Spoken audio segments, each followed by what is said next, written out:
የዓለምን የኢኮኖሚ የደም ስር ያናወጠውና መላውን መካከለኛው ምስራቅ ወደ እሳታማ ቆብስ የከተተው የአሜሪካና የኢራን ቀጥተኛ ፍጥጫ አሁን ወደ ዋና ከተማዋ ቴሄራን ዘልቋል። በቴሄራን በስትራቴጂካዊቷ ፓርቺንና በፓክዳሸት ከተሞች ሰማይ ላይ የሚሳኤልና የጸረ አውሮፕላን ድምጾች እያስተጋቡ ነው። የአሜሪካ ሰው አልባ ድሮኖች መጋየት፣ የሆርሙዝ ሰርጥ ሙሉ በሙሉ መዘጋትና የፕሬዝዳንት ዶናልድ ትራምፕ አስደንጋጭ የአየር ጥቃት ትዕዛዝ ዓለማችን ወደማይቀረውና ወደ ከፋው ቀጠናዊ ጦርነት እያመራች ይሆን? የዚህን አስፈሪ ፍጥጫ መዳረሻና ከበስተጀርባው ያሉትን ሚስጥሮች ዝርዝር መረጃ ይዘንላችሁ ቀርበናል። እስከ መጨረሻው አብራችሁን ቆዩ። እናንተ ደግሞ ቪዲዮቻችን ወደ ብዙ አድማጭ ተመልካች ይደርስ ዘንድ ቪዲዮውን ላይክ፣ ኮመንት እና ሼር በማድረግ ጀምሩት። አዲስ ሆናችሁ ደግሞ ቻናላችንን ሰብስክራይብ በማድረግ ዓለም አቀፋዊ ተአማኒ መረጃዎችን ያገኙ። በኢራን ዋና ከተማ ቴሄራንና አካባቢዋ የሚገኙ የስትራቴጂክ ስፍራዎች ላይ የአየር መከላከያ ስርዓቶች ወደ ሥራ መግባታቸውንና የጠላት ጥቃቶችን ለማክሸፍ ተኩስ መክፈታቸውን የሀገሪቱ የመንግስት ይፋዊ ሚዲያዎች የሆኑት መህርና ታስኒም የዜና ወኪሎች ዘግበዋል። የአየር መከላከያ ስርዓቱ ወደ ሥራ መግባቱ የተሰማው በዋና ከተማዋ ቴሄራን በምስራቃዊና ምዕራባዊ አቅጣጫዎች እንዲሁም በፓክዳሸት ከተማ አካባቢዎች ከፍተኛ ፍንዳታዎች መደመጣቸውን ተከትሎ ነው ተብሏል። እንደ አልጀዚራና የኢራን ይፋዊ የዜና ምንጮች ዘገባ ከሆነ ዛሬ ሐምሌ 9 ቀን 2018 ዓ.ም ንጋት ላይ በቴሄራን ሰማይ ላይ የሚተኮሱ ጸረ አውሮፕላን ሚሳኤሎችና የመከላከያ ስርዓቶች ድምፅ በከፍተኛ ሁኔታ ተሰምቷል። የጥቃቱ ኢላማዎችም ፍንዳታዎች ከተሰሙባቸው አካባቢዎች መካከል የወታደራዊና የቴክኖሎጂ ስትራቴጂክ ማዕከል እንደሆነች የምትታወቀው ፓርቺንና የኢንዱስትሪ ቀጠናዋ ፓክዳሸት ይገኙበታል። የኢራን አብዮታዊ ዘብ የአየር መከላከያ ክፍሎች በሰማይ ላይ የታዩትን የጠላት ኢላማዎችን መተው መጣላቸውን ገልጸዋል። በኢራን በኩል ጠላት የተባለው አካል የአሜሪካን ሰው አልባ ድሮን መቶ መጣሉን ይፋ አድርጓል። የፓክዳሸት ከተማ አስተዳዳሪ በሰጡት መግለጫም በአካባቢው የአየር መከላከያ ስርዓቱ ወደ ሥራ መግባቱንና ፍንዳታዎች መደመጣቸውን አረጋግጠዋል። የአሁኑ ፍንዳታ የተከሰተው አሜሪካ በሆርሙዝ ሰርጥ የጣለውን እገዳ ለመስበርና የኢራንን ወታደራዊ የመከላከያ አቅም ለማዳከም አዳዲስ የአየር ጥቃቶችን በኢራን የባህር ዳርቻና ወታደራዊ ይዞታዎች ላይ እያካሄደች ባለችበት ወቅት ነው። አሜሪካ በኢራን ላይ የምታደርገውን የአየር ድብደባ ማጠናከሯ ኢራንን በተራዋ የአሜሪካና የአጋሮቿን ይዞታዎች በክልሉ ባሉ እንደ ኩዌትና ጆርዳን የሚገኙ የአሜሪካ የጦር ሰፈሮችን በድሮንና በሚሳኤል መምታቷ የሁለቱን ሀገራት ፍጥጫ ቀጥተኛ ጦርነት ደረጃ ላይ አደርሶታል። ጥቃቱ የተቃጣባቸው ተብለው የተጠቀሱት ስፍራዎች ለኢራን እጅግ ወሳኝ ከሆኑ ቦታዎች መካከል አንዱ ናቸው። ፓርቺን የተሰኘው ቦታ ከዚህ ቀደም የኢራንን የኒውክሌርና የሚሳኤል ቴክኖሎጂ ምርምር ይካሄድበታል ተብሎ በአሜሪካና በእስራኤል በጥብቅ ክትትል የሚደረግበትና የጦር መሳሪያ ማምረቻ ስምምነት ያለበት ስፍራ ነው።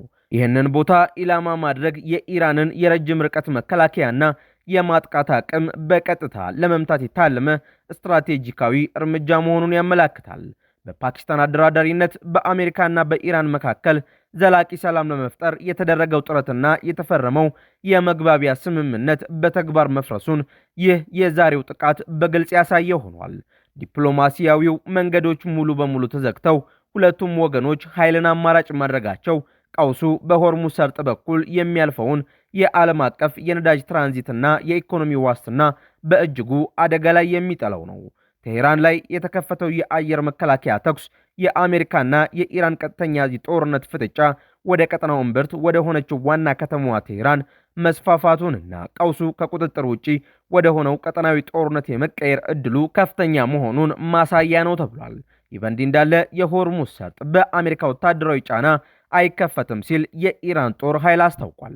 የአሜሪካ መንግስት የኢራንን ህጋዊ የሉዓላዊነት መብት እስካላከበረና በስትራቴጂካዊው የውሃው መስመር ላይ የኢራንን የበላይነት እስካልተቀበለ ድረስ የሆርሙዝ ሰርጥ ዝግ ሆኖ እንደሚቆይ የኢራን ጦር ኃይል ቃል አቀባይ ብርጋዴር ጀነራል መሐመድ አክራሚኒያ አስታውቀዋል። ቃል አቀባዩ በቴሄራን በተደረገ ህዝባዊ ስብሰባ ላይ ባደረጉት ንግግር አሜሪካ የምታደርገው ወታደራዊ ትንኮሳና ጫና የሆርሙዝ ሰርጥ እንዲከፈት አያደርገውም ብለዋል። የሆርሙዝ ሰርጥ በጦርነት በበደልና በአሜሪካ ወታደራዊ ጥቃት በፍጹም አይከፈትም ሲሉ የገለጹት ጀነራል አክራሚኒያ ሰርጡ ሊከፈት የሚችለው አሜሪካ የኢራንን ህዝቦችን መብት ስታከብርና በሁለቱ ሀገራት መካከል የተፈረመውን የኢስላማባድ የመግባቢያ ስምምነት ስታከብር ብቻ መሆኑን አስገንዝበዋል። እንደ ቃል አቀባዩ ገለጻ አሜሪካ ቀደም ሲል በኢስላማባድ የመግባቢያ ስምምነት ላይ የኢራንን የባህር ኃይል አስተዳደራዊ ስምምነቶች ተቀብላ የነበረ ቢሆንም በኋላ ላይ ግን አቋሟን በመቀየር በህገ ወጥ መንገድ የራሷን የትራንዚት መስመር ለመፍጠር ሞክራለች ሲሉ ገልጸዋል።